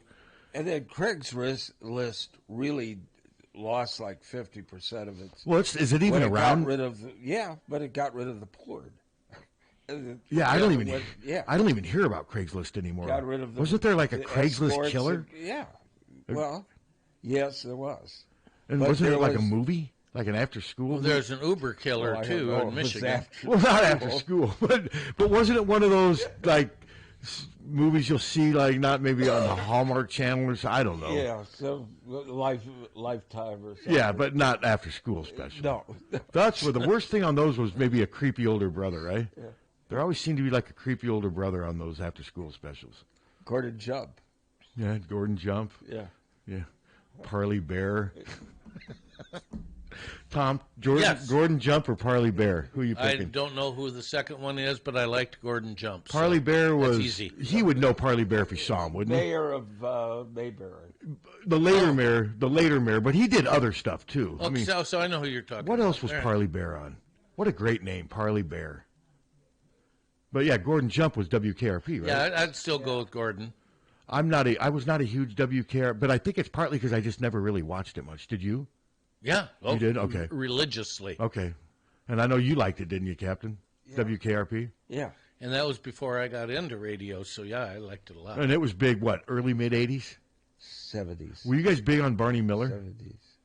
I liked Did you like Miller. Jack So's character? Yeah. Yes. I got a kick out of him. And I like Fish. And, yeah, I mean, I never really... How about Mary Hartman? I loved Mary I Hartman. knew you would. No. I knew that had you written all over it. I did love Mary Hartman. I tried to get into it. I thought it was stupid. I was too young Well, to it really... was stupid. I was too young to understand it. Oh, God, we used to get together after the damn episodes at the radio station and everybody would be talking about Was that the Louise damn thing. Lasser? Yeah. How about Soap? No. Soap was okay. See, these were all kind of before my time, but I remember Mary Hartman was really popular, and it was kind of cutting edge, wasn't it? Edgy? And it was syndicated. And but wasn't it quite edgy? popular. Sort of edgy? Yeah. Like, and then I remember when Twin Peaks came out, wasn't that sort of edgy? I didn't get it. I didn't get it. I had didn't like no idea. I watched like 4 minutes of it. It goes. But wasn't it really popular? Yeah. Yeah. I just. It was kind of an alternative thing, but yeah, it was. Yeah.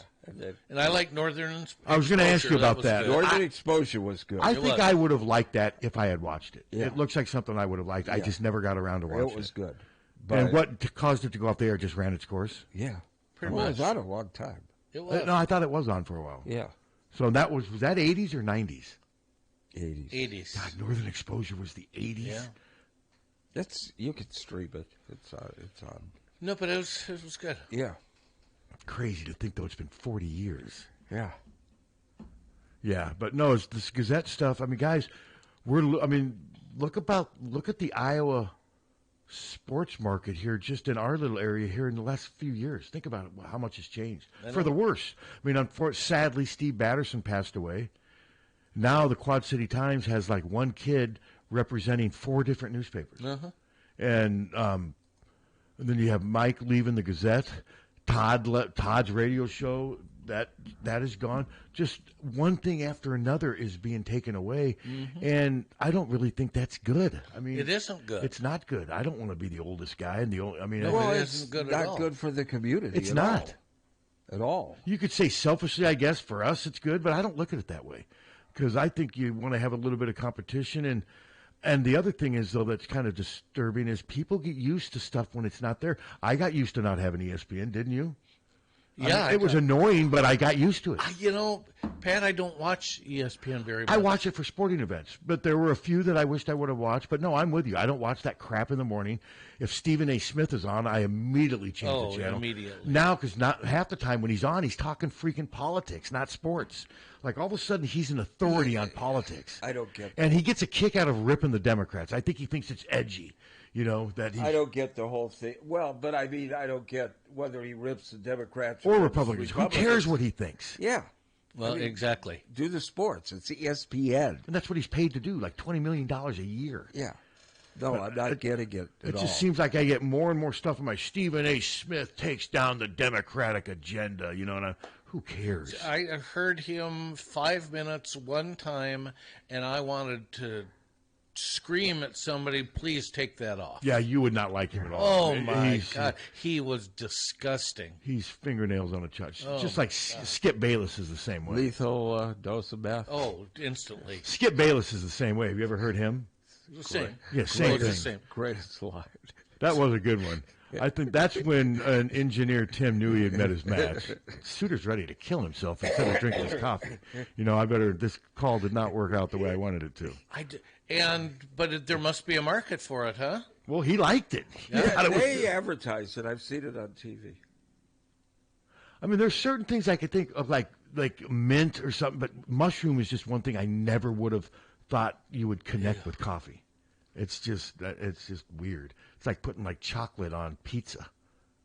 Would you like that? Like pepperoni, chocolate, and well, why not? People put pineapple on pizza. My mom liked pineapple on her pizza. Ridiculous. I never understood it, and I would get mad at her. And she's like, "You're not eating it. Shut up." You know, seriously. You know, she's like, "What are you?" She told you to shut up a lot, didn't she? Well, then that time she did. I was like, "Why are you?" And you know, she wasn't forcing it down me. So yeah, I should have shut up. And she just said, "Hey, I'm not asking you to eat it. Shut up and go away," is what she said. She told me to shut up and leave.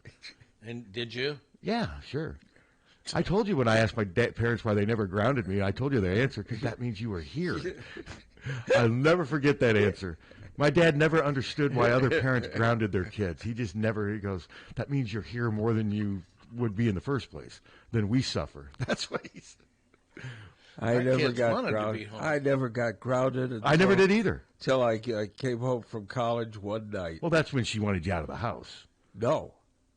She just wanted me to get home at 11. Yeah, but you were like, 21. you were an adult now. You needed to be out of the house. Yeah. Mm-hmm. And you were gone the next day. Well, I just Or were you gone that day? Huh? I was gone that night. I think that was her way of saying, hey, you little freeloader, get your ass out of here. That's what she was saying inadvertently. And you took her advice. Yeah. Little freeloader. I'll tell you, when there was a few times in between jobs before I moved up here, one time I had to go home and live for about 5-6 months. I was probably 23, and I kind of consider that the ultimate humiliation. Now kids love living at home. It's a different time. But one time I came home, and I've told you the story. I came home drunk, loud, late. Parents didn't say anything about it, but the next day my mom made me tomato soup, and she used spoiled milk. and it tasted terrible. But she knew it wouldn't get me sick. It would just be something unpleasant. She's like, "Don't ever come home that late again." And that's what I knew. That was her way of saying, "No, either leave or." Did you finish the bowl of soup? No, it was rotten, and that was her way of saying, don't do it. She knew the milk had soured, and she used it to make my tomato soup. When I came home from college, She's going to one-up me right now. No. Let's see if you can. The spoiled tomato soups are pretty good. No, when I came home from college the first time, I come home, I think it was Thanksgiving or whatever. But you weren't drunk or anything, were you? No. You didn't drink. Nothing. You were like, wasn't this like at 11 o'clock? It was school break. And I came home, and I went in my room, and everything's gone. But wasn't this, though, like at not even midnight? It wasn't that late, was it? No, he's on to another story, Pat. When I came home from school at the end, okay, I was going to work at KSTT. I left school. Okay, but what happened to the story where you came home late and I came home like at 12:30, and she said, if you're going to live in this house, you got to get home at 11. And I'm 21 years old. My parents would never have done that. I came home at like 3, staggering and drunk and loud and knocking things over. So mine was a little different. Well, I came home and I was speedballing and, snorting cocaine on their kitchen breaking windows. Went after Mom and Dad with a No, what I'm saying is my mom had more of a reason to take a stand on me than yours did. Can we agree on that? Yes. Yours was not near as severe. I was more in violation of the parental respect. You came home at 12:30 sober, and you were 21 years old. Yeah. But you handled it the right way. You left. Yeah. I slept on Jan's couch. I ended up staying there for about another month, but I never came home late or drunk again. Then I think I ended up coming up here. And the rest is history. 28 years later. 28 No, years? not 28. 91, that's 30. That's 34 years later. 34 years I've been up here, Suter. Yeah. June of 91. Came home, or I got a call at Jan's place the next day, and my mom goes, "She's not going to watch us sleeping on her couch." And Jan yelled, "He can sleep on the couch." So you moved in with Jan then?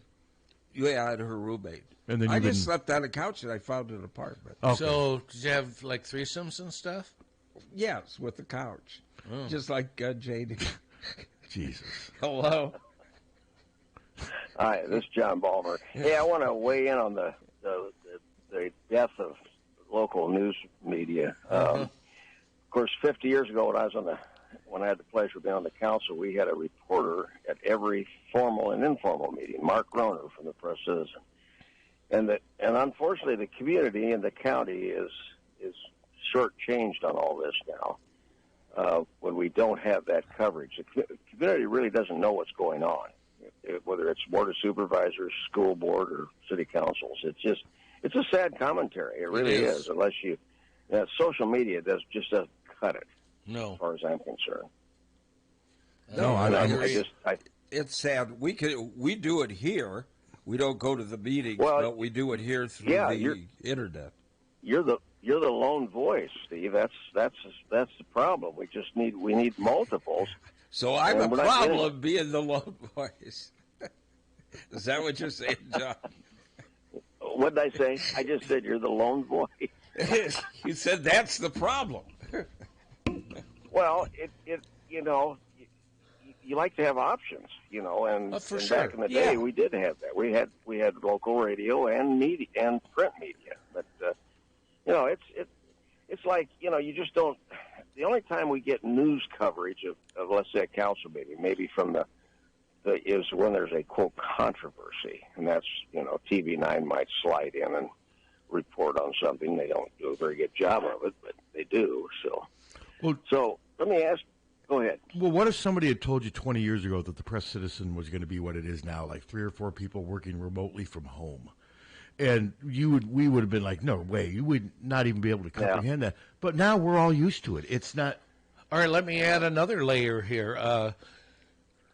And we have gotten the Gazette for 40 years. Okay, now and our carrier just retired, and now we get it mailed to our mailbox, and that's when we get it. And it only comes out 3 days a week. And it comes out 3 days a week. And the first day after our guy retired, our Saturday paper came yesterday. Yeah. You think that's going to work? I don't mean to laugh, but that's not going to work. Well, no. True. I get the Press Citizen and the Register in the mail every day. Unfortunately, it's just like you say, the Gazette. I still have a carrier. Maybe that carrier is the same one it is yours, Tom, because I did get it today in my driveway. So, well, if it's the same carrier, then he's done. So you must have a different one. I might have, yeah. Yeah, well, you must. It's just it's really unfortunate, I think, because the community is the loser on this. Oh, without question. Honestly, Without question. You know. So, John, were you ever out at the Press Citizen when it was out on Dodge Street, the big, the new building? Oh, yeah. Yeah. Tom always talks about how it was always a beehive. Yeah. And that's exactly right. When I got hired, they had just moved from the Washington building out to Dodge Street. I in 91. Okay. And no, it was bustling, but man, I mean, it just once the internet came, it was over. Yeah, no, it's really unfortunate. So did Michael Loss, did he leave on his own, or what was the deal there? No, he was told he has till the end of the month. That's a bunch of crap too. And then the sports section. The sports editor also was let go. So obviously, really, yeah. So obviously, they just trimmed the two probably the highest salaries in the department. Oh, yeah, I'm sure. Yeah. Well, that's great. Yeah. I mean, like I said, I went through all this 11 years ago. Yeah, you've been there, done that, Pat. I know. It's just, we're the losers here. Of course, I'm a dinosaur, as is Steve, and we're curmudgeons. But by the same token, where am I a curmudgeon? Wait a second. Why am I a curmudgeon? I wanted to throw that in there, see what your response. Joining the ranks of curmudgeons. Have you ever said, "Get off my lawn"? No. No. As a matter of fact, the kids cross over my lawn to get to the other side of the highway, and to play with the raccoons. I had a neighbor once that said, I'd kick those kids off. That's your lot. And I said, it's grass. I don't care. Okay. Well, there you go. Yeah. There you go. No, I thought I'd see if Steve was listening or not. He's obviously Steve is always listening. He's always aware. He's woke. But no, this is not a good time for journalism. Nope. No, it isn't. Well, it's sad. It really is, because I can tell you, when I was on the council, they kept us on our toes, because they were reporting the community, and that was something you were concerned about, and Mark Roner was a good reporter, and he reported factually. He didn't, now, crying out loud, you don't know what the hell you're going to get. But the moment you read that a big major corporation's taking over a newspaper, you know it's not good. No, it isn't. Yeah, it's not. Trim the fat right away. They're not doing it to make the paper better. Bottom line. They're doing it to add to their bottom line. The bottom line no. up. No question, fellas. I just, it's just too bad. I mean, I don't know. I can tell you're distraught over it. My life, huh? I can tell you're distraught over it. I'm kidding. You're laughing, saying how bad it is. Kind of a juxtaposition there, but no, it is bad, and I do appreciate your point about the watchdog mentality of journalism, because that's fading fast.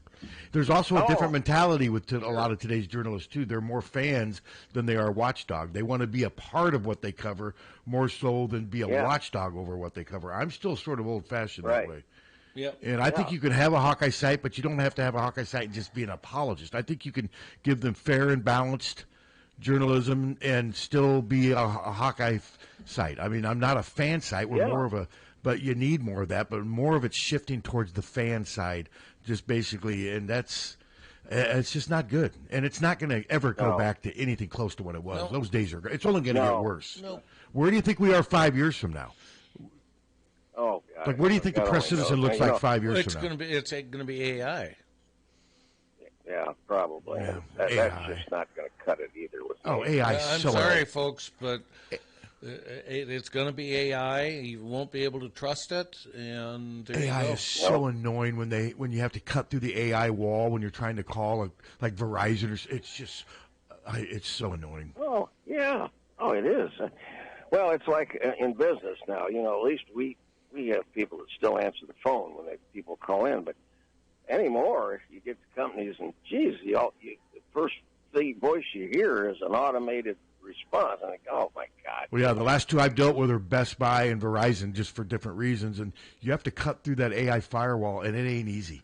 Before you have to take like 4 or 5 steps before you hear a human being. That's right. And it's they don't want you to talk to humans. They would rather just have the AI. But they have to pay the humans. But the problem is AI is not flexible enough. They can only handle if it's just a normal, basic thing. If it's anything out of the ordinary, they're confused. We do not understand, blah, blah, blah. And then it's annoying. Oh, yeah, that is. Well, gentlemen, we could sit here and pontificate all day, and people would think, they talk about something positive. Well, there you go. Hawks on Saturday, beating Michigan State. I'm saying it, man. I'm picking the Hawks 34-19. What do you think of that? Yeah. We need that. We need to put some points on the board and go out on a high note on the home schedule. 31-10. I could see that score. 31-10. Yeah. I think they're going to win handily, and because I just think they're better than Michigan State. Senior day, playing at home, I think all those factors. Doesn't look like the weather. Last you checked, Captain, 40s. Earthquakes and the sun burns out. The sun just explodes and ends the end of civilization by midway through the second quarter. Yeah. And then if that happens, you realize how conservative Kirk's going to be in the second half if civilization's over? He's going to play not to lose then. No, what is the forecast? Supposed to be sunny and 56. You hear that, Sue? Weatherbug says... cloudy and 20. Says, hold my beer. 5% chance of precipitation, and at kickoff, 52 degrees. Unbelievable for the last. And at halftime, it's going to be 49. And at the end of the game, 46. It's going to be almost a perfect November day for football. Perfect. Yep. Yeah, perfect for football. Man, we've been very fortunate. We're going to hit hard. We're going to get hit hard in January, aren't we? Yeah. Oh God, yes. Well, that's all right. That's the way it is. You're right. Live here, and that's the deal. So. No, you're right. Gentlemen, great talking. All right, John. Thank you, John. Have a wonderful. Yep. See you later. Thanks, man. But yeah, remember last year? Didn't we have a 2-week stretch in January where it was just hell on earth? Hell. Yes. But other than that, it was mostly okay, wasn't it? Yes. Yeah. So I can deal with that again. But there was 2 weeks where it was just minus 10 every day and miserable. So I'm trying to think if we. Soccer. Yeah, the round of... They play LSU in round 2 of the NCAA tournament in Nashville on Thursday. Good luck to soccer. And volleyball's got a very tough final homestead. You see they got... you mean the one at Nebraska? Yeah, they're at... isn't Nebraska like... Yes. Nebraska is God. And then don't they have... Then, isn't it Wisconsin at home then? Do not. Yes, at Wisconsin. Yep. And they're really good. I will say, though, volleyball's made some progress. They have. They're starting to beat the really bad teams in the Big Ten, and they're competing really good with the teams that are like... For a while. Yeah, and their problem is they just can't win fifth sets against really good teams. No. But they're pushing a lot of teams to fifth sets. But I've seen some progress from volleyball, and I'm trying to think if we can miss it. Oh, and then wrestling has Pittsburgh. Is that Friday? Women's wrestling at Missouri Valley. Men's wrestling hosts Pittsburgh at 7:30 Friday. So yeah, lots of stuff going on. Then of course football at 2:30, and like I said, I feel really good about them getting to win. Oh, and Cohen Intringer did basically announce yesterday, not much fair. He's going through senior day, so this is probably, even though he's got to remember he redshirted. Yeah, he's got another year, but it looks like he's going to try to strike while the iron's hot. And go to the NFL? Go to the NFL at worst, or get, more NIL money. Yeah. But he did announce that he's going, he didn't announce, he was asked. He did acknowledge that he is going to be going through senior day, so he is a fourth-year junior. So that means they are more than likely going to be losing 3 starters from their secondary.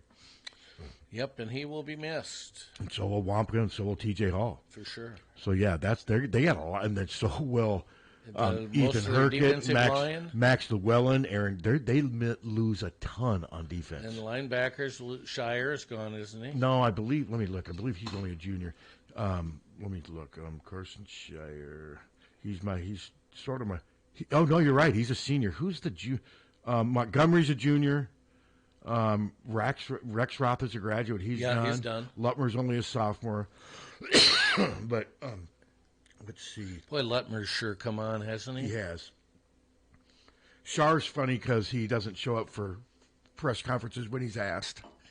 And I just think that's hilarious. Shire doesn't? He doesn't really seem to really need the media attention, and for some reason, I just find that funny. That is interesting. Yeah.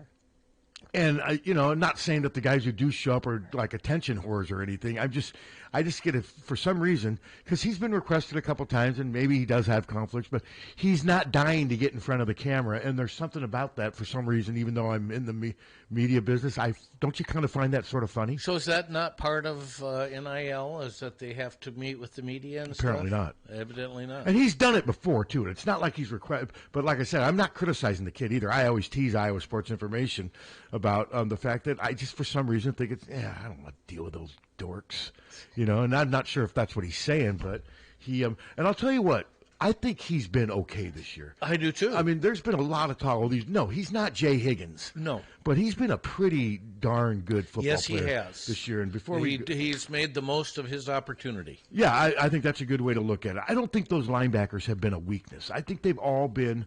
But they haven't been Higgins and... No, they haven't been that. Now, Jack Campbell. Shire leads them with 63 tackles. He's got 7 tackles for loss. He's got 1 sack, 1 pass breakup, 3 quarterback hurries. That's good football. No, I think he's played well. That is good football. And, I think he's been solid. Yeah. And then the next 4 leading tacklers for them, this is pretty telling, are defensive backs.